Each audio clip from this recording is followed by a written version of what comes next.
Hello everyone, and welcome back to the CouchQuest playthrough of Super Mario World. Last left off, we fumbled our way through the Forest of Illusions due to my lack of caffeine, which I did not go and get another cup of coffee. I decided, it might be funnier this way. So if I start fading off a little bit, though, I might go take a quick caffeine break. But we are at castle number 5, Roy's Castle. Let's do this!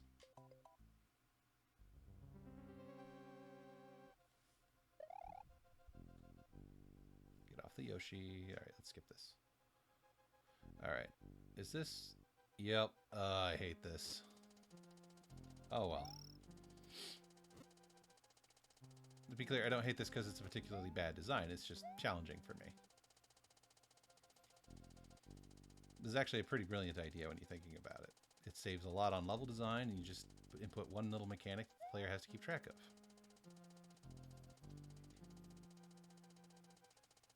I'm just apprehensive because aforementioned lack of reflexes with the, caffeine deficiency. And, yep. Case in point. Yeah, it's going to be one of those days, folks. That's okay. Let's try this again. Alright, we get on the thing, grab the coin, jump. So, on the topic of this video, what should we discuss, folks? Talked about coffee, talked about video games I'd like to do in the future. What is the topic we wish to discuss while I'm trying not to plummet to my death into a fiery inferno?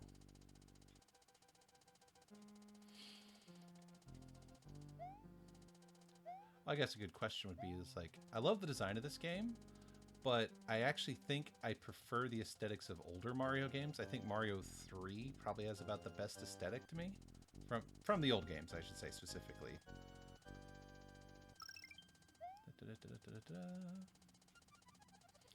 Now, what is your favorite Mario game as far as the aesthetic?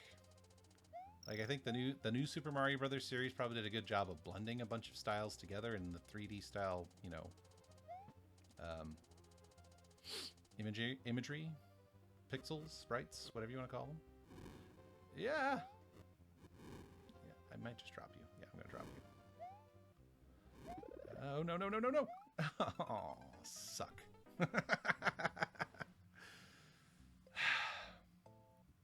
But yeah, no. What's your? I'd say I don't even know if it counts as a Mario game, and I'm probably gonna catch a lot of flack for this. The least appealing visually to me is actually Yoshi's Island. I don't know what it is, but I just don't dig the aesthetic. It's, for lack of a better term, wonky. It just doesn't sit well with me. Like, I don't enjoy the aesthetic. It's a well-made game, don't get me wrong. But, just visually I find it unappealing.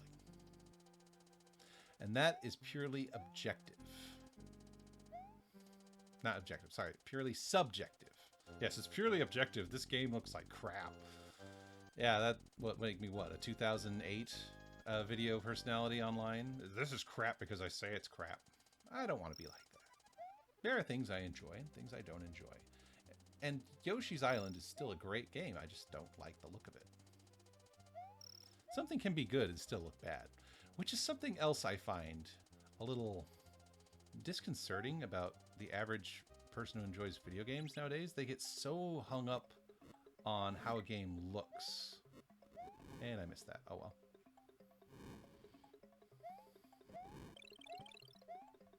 Again, the same spot. Oh well.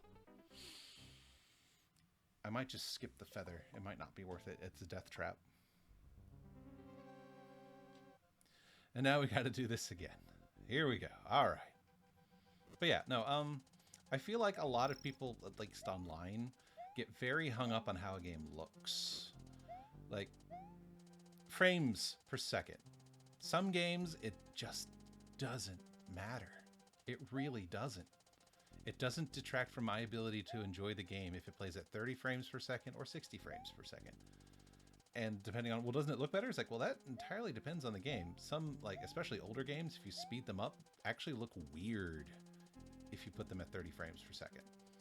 Like, they don't... Well, that was different. All right, I think I might go and get some power-ups. Because this is getting us nowhere.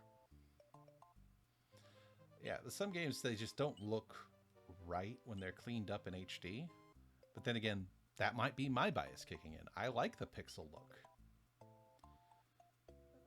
Let's go here so we don't have to backtrack all the way back to Donut Plains. Grab the mushroom. And let's grab a feather besides.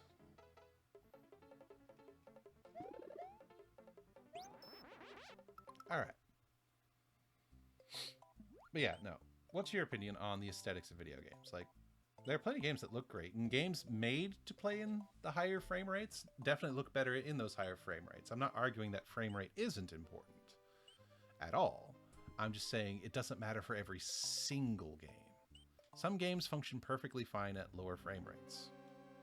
And a lot of you might not be knowing what the heck I'm talking about.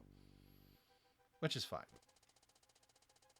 Because there are actually quite a few people who don't even know about frame rate in a video game as far as like how smoothly the animations and the video plays.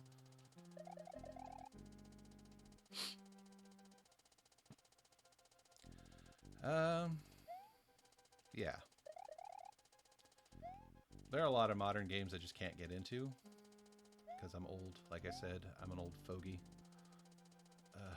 These fireballs. Really glad I grabbed a mushroom. Ay, ay, ay. Come on, you can do this. Like, games that always looked interesting to me, but I just never could get into stuff like Overwatch or Apex Legends. Not that I don't play MOBAs. I actually play a bit of Smite every now and again because I enjoy it. I'm a big mythology buff, so Smite appeals to me. I find it amusing. All right, I should probably just hit this now.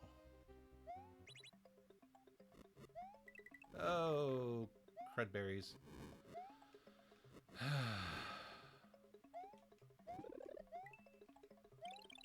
Holy crap, did I do it? I did it. I did it. And I undid it. Oh, please tell me the door is up ahead. Oh, thank you. Okay, whew, just take a minute. All right, I'm going to focus for a second. Okay, let's do this. Because this guy is a pain in the butt.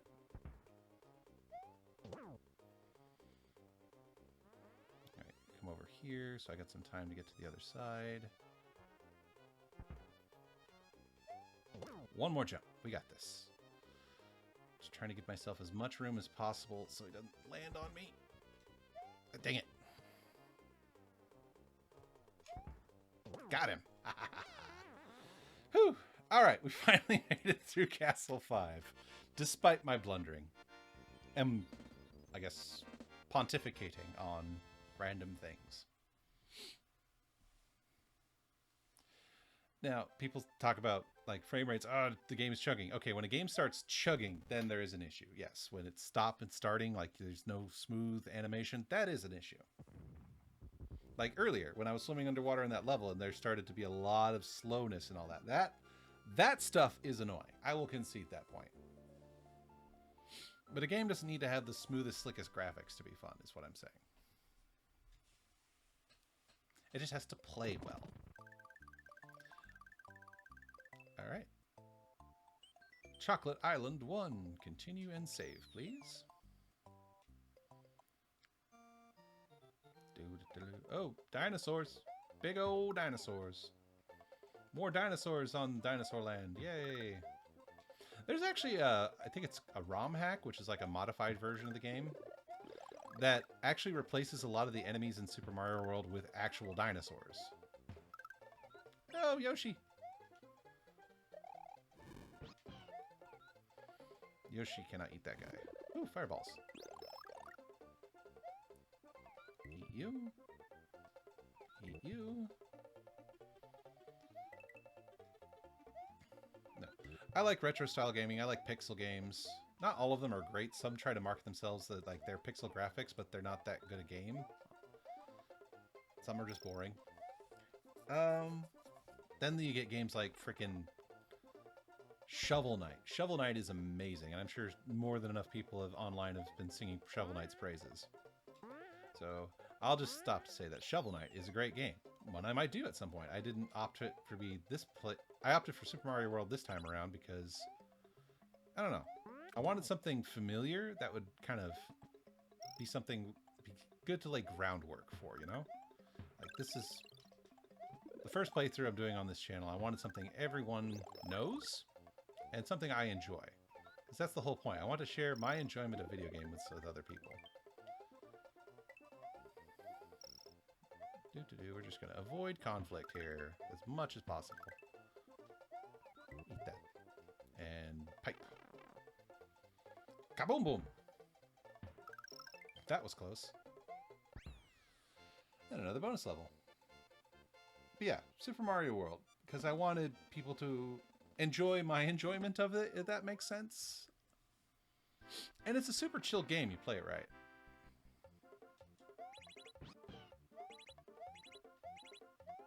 Got caught in a few mushrooms. Come on, come on, come on, come on. Nothing. We get nothing. Good day, sir. Oh, well. Oh, ghost house time. Ghost house time. How tricksy is this one? We shall find out. I think my cat is pawing at my door. Yep, she wants in. So if you hear a knocking noise in the background, that's just my cat. And I get hit by the... All right, well, give me a second. I'm going to go let my cat in since I died anyway. Because she will knock on the door until she's let in. Be right back.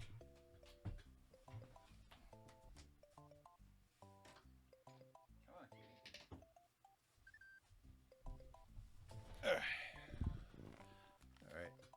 All right. Cat has been let in. So if you hear meowing or anyone knocking things around, that's just my cat. But it gives me more peace to let her in than to let her constantly knock at the door. All right, let's try this again. Boing. Let's just run. Run. Hup. Made it. Yeah. It's like an obstacle course. Oh, no. I don't like this ghost. Eat the fire. Eat it. Please tell me this is a power-up. Thank you. All right. I do not like this ghost. It's like the game gets harder as time goes on. What a concept. Another game you probably won't be seeing me play is anything from FromSoft. As you can see, I'd probably have some issues with that type of game. And those, you need more explanation. Bloodborne, any of the Dark Souls games, Elden Ring. I probably won't be playing those games. Because I just get so frustrated. I just don't... I'm very slow on the uptake for a lot of those games. And the precision... The level of precision needed to get through them is not really a skill I possess. And I recognize, well, that's just... You have to get practiced at it. You have to play it over and over again. Or, as some people put it, get good. And I get that. And I can appreciate people who develop that skill. But I just... Another thing is those games tend to be very depressing. Like, it is such a just bleak atmosphere, which works for it. I'm not knocking the game. I want to make that clear. I'm not knocking any Soulsborne games. But it is so just bleak and depressing, and I just, as far as this YouTube channel goes, I want it to be upbeat. I want it to be fun. I want it to be a chill thing, and trying to play a super hard game with a bleak atmosphere just sounds kind of like the antithesis of what I'm trying to do here. So, and if you enjoy those games, I want you to enjoy those games. I really, really do. If those games are how you relax at the end of a hard day, if playing just like a brutally hard game just helps you unwind, more power to you. I mean that. I have friends who deeply enjoy Soulsborne games. Right now I'm just focusing on trying not to die. Oh, wow. it has been so long since I've played this ghost house. Okay. Made it through door 1. Get that. Just for the extra hit. Okay. Moving along. Ah, crap. I need those blocky ghosts. Come on.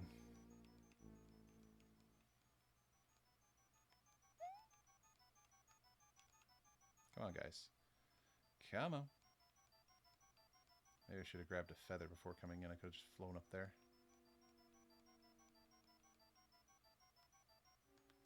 Hopefully this is enough. It is not.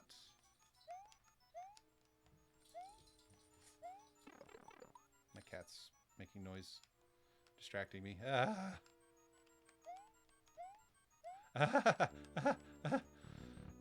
Yay! Didn't get any numbers. I don't care. I made it through the level. If I make sounds like I'm stressed, it's because I'm focused and exasperating. I am actually still having a huge amount of fun. Which is why, like I said, talking about the Soulsborne game, I can get why people enjoy them. I do. Because sometimes winning through the frustration is a great feeling. It's a sense of accomplishment. I just don't possess the sheer force of will to do that with Soulsborne games. Like, I think the farthest I got in a Soulsborne game, let's see, Dark Souls 3, I made it past the first boss, then was immediately killed by a random enemy that just exploded in a pile of black ooze, and I just didn't get what was going on.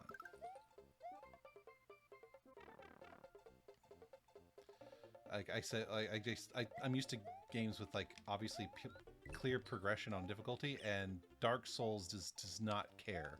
It does not care. It's like, you go the wrong way, bam, you are dead. You will die for the mistake of wanting to explore. And I just didn't feel like being constantly punished for that, because I like exploring video games.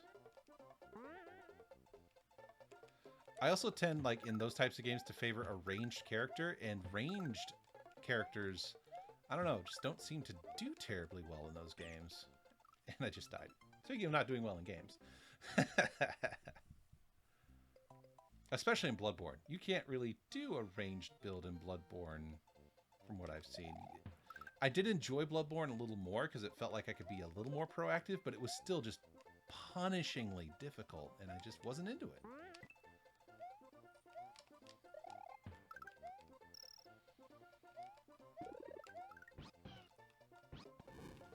And then that also unfortunately means I did not really get that far into Jedi Lost Order? Yeah, the Souls-like Star Wars game that came out.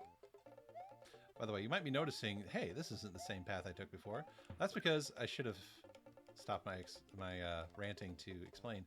This is a level that actually changes the path forward depending on your in-game like numbers, like your score, your coins, or whatever. I think it's your number of coins. And the level progression will change in this level depending on what you got as far as your timer matching their number of coins, I believe is what it is. Get the mushrooms. Do, do, do, do, do.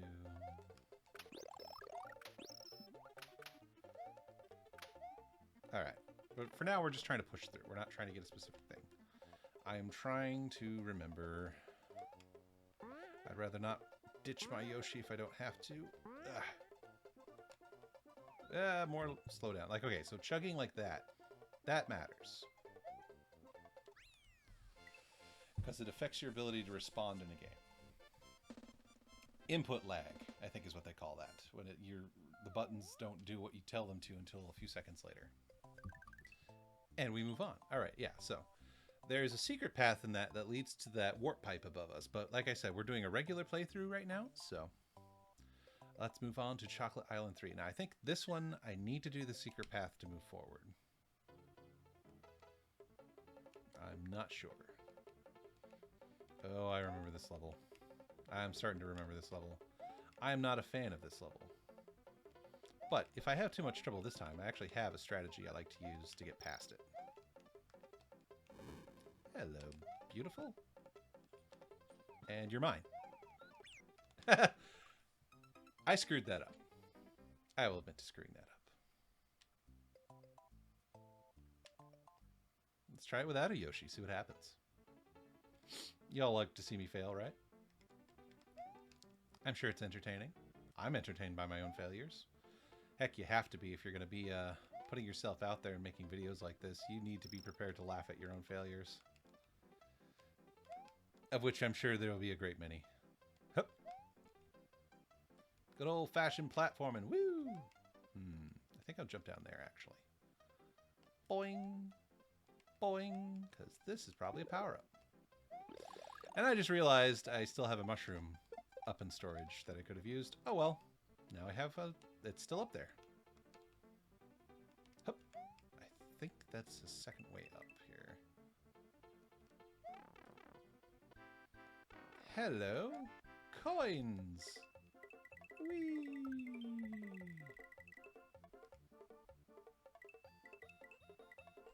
Guess I need to go to this one. No? Okay. We'll go this way. Alright. There we go. Alright, let's get out of here. Got a few coins. Probably could have stayed to get an extra life. Oh no, fuzzies. They are mean. Woohoo. Come on, mushroom. Yeah, I think I'm gonna go back and get a Yoshi real quick. Hold on. I guess I can keep talking to you guys while I go back here. So, yeah, Soulsborne games, ranted about that. I want to say, you know, a lot of people get irritated at, like, the lore and the story of the Soulsborne games is buried and stuff. And that's kind of one of my, like, I personally get irritated that you're punished for exploring, but you have to explore in order to get any real story out of those games. But I understand what they were going for. They want you to explore, and they want you to make it like a challenge to face these things, so there's more of a sense of accomplishment. People just come off and say, oh, they're just punishing you for playing games. Like, no, there are games that actually do punish you for playing the game. And while from what I understand, the Soulsborne games don't punish you just for playing it. They want it to be a challenge. They want it to be like, they want to test you. They want to push you to your, like, gamer limit. So that way, when you do accomplish something, when you find something, it means more. Of course, we also live in the age of the internet, which means someone else's efforts, we can benefit from someone else's efforts. We can go into videos like Vati and just watch all the lore, which I still find fascinating. I actually do like the lore of the Soulsborne games. I find it fascinating. But I'm one of those people that would much rather just watch one of Vati's videos and just watch that way and learn about it rather than actually play the game, because I'll just admit, I am terrible at those games. And it really boils down to, I don't play them because I'm not good at them. Alright, so let's try this. Let's try something real quick. Wah!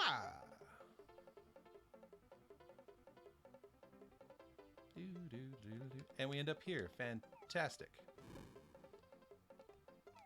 Right, okay, cool. Cool.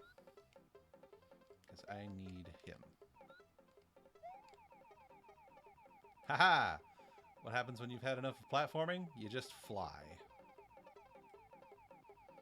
I'm sure this is terribly interesting to all of you, and it seems incredibly cheap, but my lack of caffeine is hitting up against my patience here. So, as far as I see it, this is a perfectly legitimate strategy to beat this level. Alright, now I'm starting to remember, hey, you, I need you. Come here.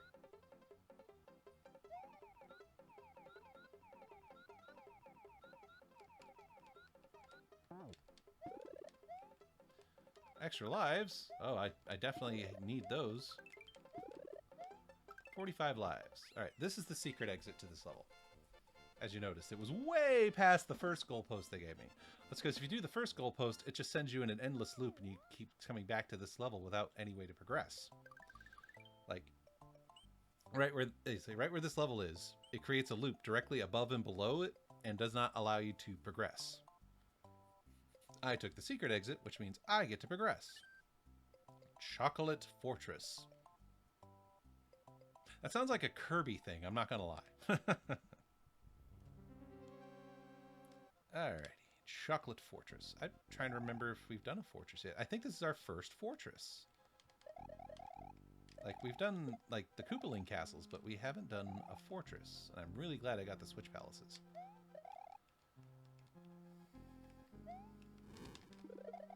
Duck! Yeah, why not?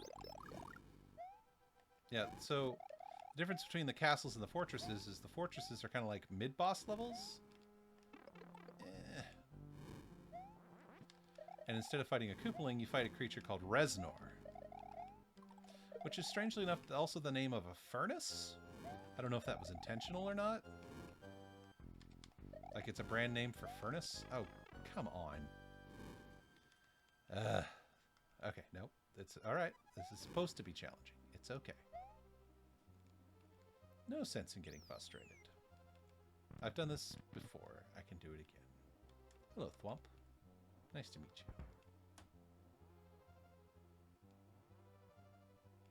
And I literally have dozens of lives, so even if I did die, I can always try again. Thwimps. That's what these little thwomps are called. Thwimps. Run, run, run, run, run. And thankfully, getting the Switch Palaces helps me a little bit further in. One of them's trapped in blocks. Give me that. Gimme, gimme, gimme, gimme, gimme. Yeah. Come on down. So I can move past you. Oh, more thwimps. Yeah, see? That guy, he's trapped. I don't have to go worry about him. Still not going to get too close. Alright, these guys. Come on. Borderline damage boosting there, but come on, come on, come on, come on. Ah, clipped him.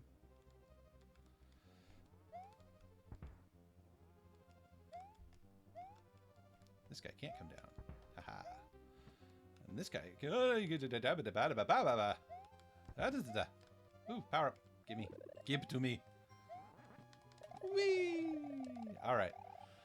Ladies and gentlemen, and all those in between, or neither. This is Reznor. A quartet of fire-breathing Triceratopses.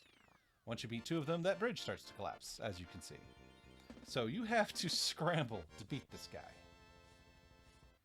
And in every fortress waiting for you is a Reznor. This is who replaced Boomer from Super Mario 3. Continue and save. Let's see. Yeah, we'll call it good there. So we will move on to Chocolate Island 4 and Castle number 6 next time. Thank you everyone for joining me and listening to my rants and watching my fumbling. I really do hope everyone's having a good time. So again, thank you all for joining me. I hope you have a great day, and I will see you next time.